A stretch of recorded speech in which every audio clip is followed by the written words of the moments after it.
Tuhan sertamu dan sertamu juga. Inilah Injil Yesus Kristus menurut Santo Matius. Dimuliakanlah Tuhan. Sekali peristiwa, Yesus menyingkir ke daerah Tirus dan Sidon. Lalu datanglah seorang perempuan Kanaan dari daerah itu dan berseru, "Kasihanilah aku ya Tuhan, putra Daud, karena anakku perempuan kerasukan setan dan sangat menderita." Tetapi Yesus sama sekali tidak menjawab. Lalu para murid datang dan meminta kepada Yesus, "Suruhlah ia pergi, sebab ia mengikuti kita sambil berteriak-teriak."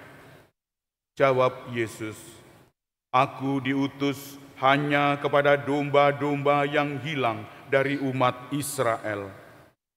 Tetapi perempuan itu mendekat dan menyembah Dia sambil berkata, "Tuhan, tolonglah aku."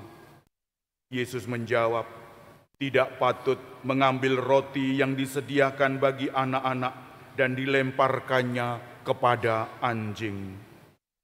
Kata perempuan itu, "Benar Tuhan, namun anjing itu makan dari remah-remah yang jatuh dari meja tuannya." Lalu Yesus berkata kepadanya, "Hai ibu, besarlah imanmu, maka jadilah kepadamu seperti yang kau kehendaki." Seketika itu juga anaknya sembuh. Demikianlah Injil Tuhan. Terpujilah Kristus.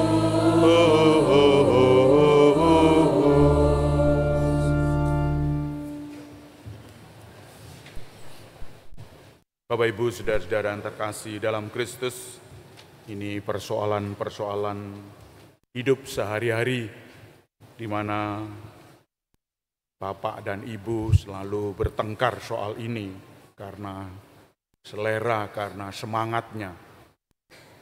Ketika Ibu aktif di dalam kegiatan-kegiatan pelayanan, mungkin nyanyi-nyanyi, mungkin yang lainnya, ya dapat juga cuan, dan kita semua tahu bahwa itu dilakukan.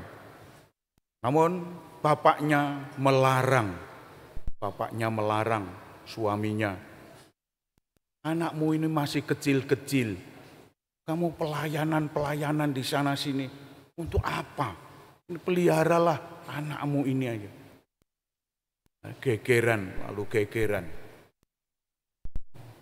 Dan seterusnya. Bapak Ibu, saudara-saudara yang terkasih, kita tidak perlu gegeran. Kita harus mencari jalan tengah, jalan yang bisa kita lihat. Apa yang terjadi dalam Injil hari ini sama seperti itu. Perempuan ini mendesak untuk disembuhkan anaknya. Dan perempuan ini juga tidak mau kalah, terus-menerus mendesak Yesus. Meskipun Yesus 2 kali menyatakan pembelaannya. Pertama muridnya tadi, "Suruhlah ia pergi," yang mengikuti kita dengan berteriak-teriak. Lalu Yesus membela, "Aku diutus hanya kepada domba-domba yang hilang dari umatku Israel." Dari Israel. Coba saudara-saudari yang terkasih, Yesus hanya untuk orang Israel. "Tolonglah aku Tuhan." Lalu 2 kali Yesus membelanya. Tidak patut mengambil roti yang disediakan bagi anak-anak, dilemparkan kepada anjing. Dianjing-anjingkan perempuan itu. Anjing binatang yang haram untuk kita semua, untuk masyarakat saat itu, karena tradisi Yahudi melarangnya.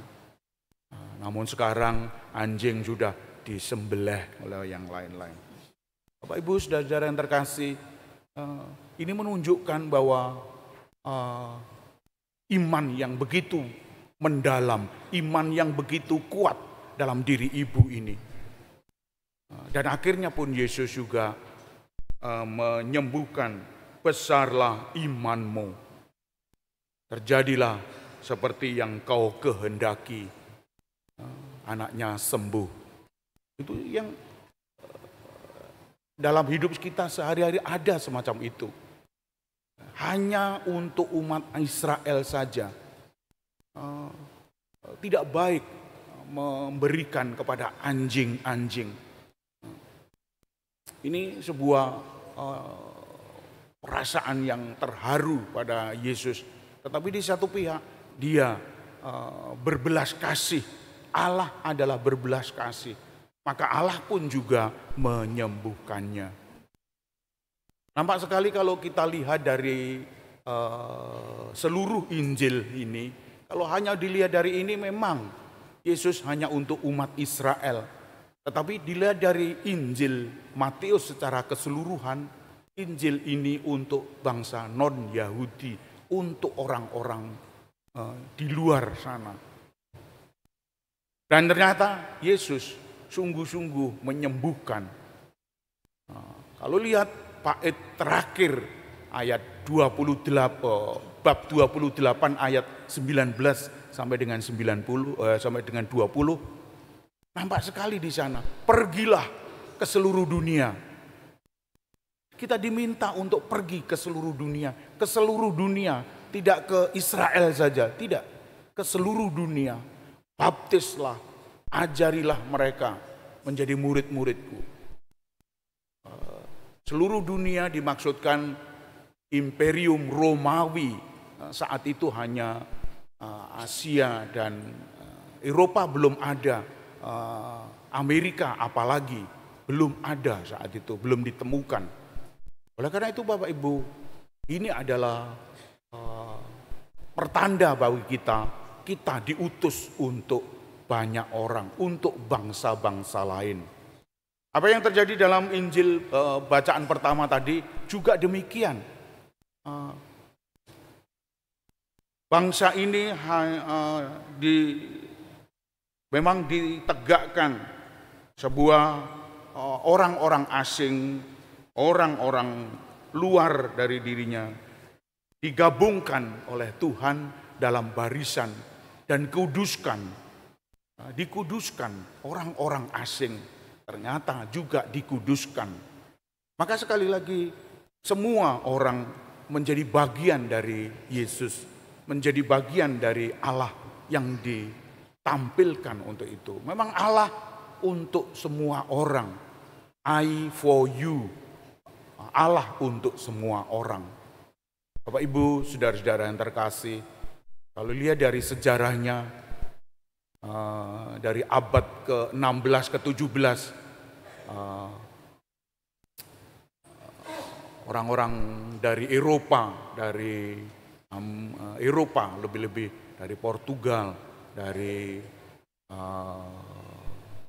Spanyol datang ke Indonesia. Juga demikian. Kalau kita tidak ada orang-orang ini, kita tidak kenal agama Katolik. Hanya dari orang-orang inilah pertama-tama berasal iman Katolik, iman kepada Kristus. Dari Belanda datang banyak orang.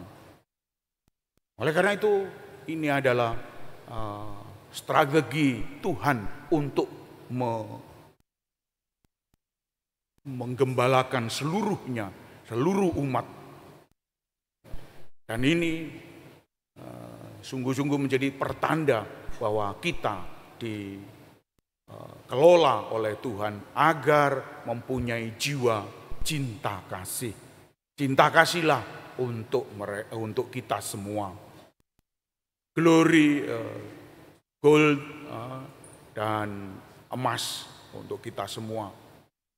Glory, gospel, gold untuk kita semua. Memang pertama-tama kemuliaan tanah airnya. Bangsa-bangsa ini hadir di sini untuk kemuliaan tanah airnya. Untuk gospel, untuk Injil. Di tengah-tengah itu terbesit untuk Injil sebetulnya. Untuk Injil. Lalu yang terakhir, gold, untuk emas. Dia pergi dengan 3G ini, 3G. Oleh karena itu, kita harus juga meniru mereka, harus membawa masyarakat ke kemuliaan Tuhan. Hanya dengan kemuliaan Tuhan, maka manusia bisa selamat. Kalau hanya memikirkan dirinya sendiri, seperti tadi, Bapak tadi, memang Bapak tadi masih anak-anak, masih kecil-kecil anaknya, masih kecil-kecil. Tapi kalau sudah meninjak dewasa, pranikah, ingin menikah. Nah, kalau sudah menikah anak-anaknya, dia juga sudah tua. Apakah hanya berpikiran sendiri? Tidak, tentu tidak. Pasti berpikiran yang lain. Kalau hidupnya sendiri, wah ini kebanyakan orang-orang hidupnya sendiri, semua sendiri, tidak mau dengan orang lain. Maaf, akhirnya meninggal dengan hanya dikubur keluarganya saja. Saya pernah sekali, loh ini mana umat di lingkungan ini? Tidak ada, Romo. Hanya 3 orang, dimakamkan hanya 3 orang. Lalu mengambil Romo. Wong telu dok, ya wis gak popo. Ayo, Bapak Ibu saudara, karena begini ini akibatnya kalau kita hidup di tengah-tengah kita. Maka Yesus tadi kalau hanya kepada umat Israel tadi, itu adalah tahap-tahap awal dalam perjalanan sejarah. Dari tahap terakhir bab 28 tadi, ayat 19-20, pergilah ke seluruh dunia. Dia diminta untuk pergi ke seluruh dunia. Oleh karena itu Bapak Ibu saudara-saudara yang terkasih, kita harus mempunyai semboyan I for you untuk semua. Hidup kita memang bertahap, berproses melalui tahapan-tahapan selanjutnya. Kita tidak hanya terpaku pada hidup kita saja, tapi juga untuk hidup orang lain. Orang lain juga berpikiran demikian. Orang lain juga tidak terpaku terhadap hidupnya.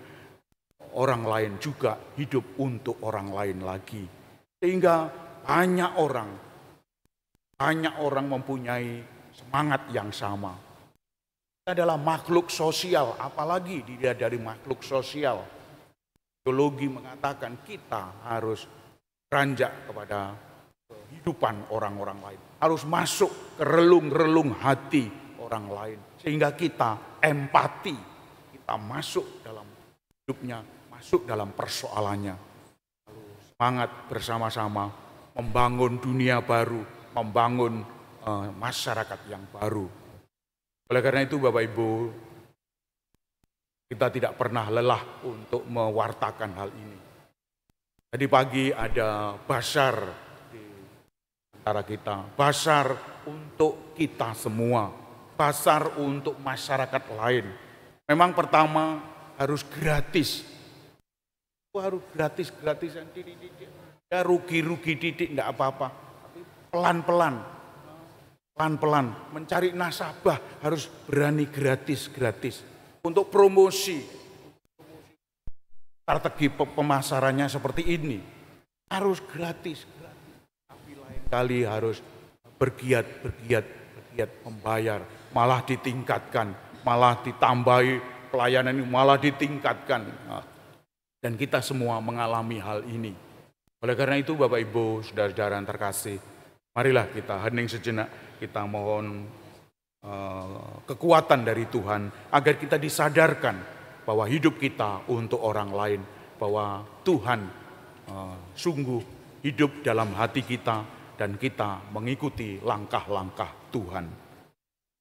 Semoga Tuhan memberkati kita. Amin.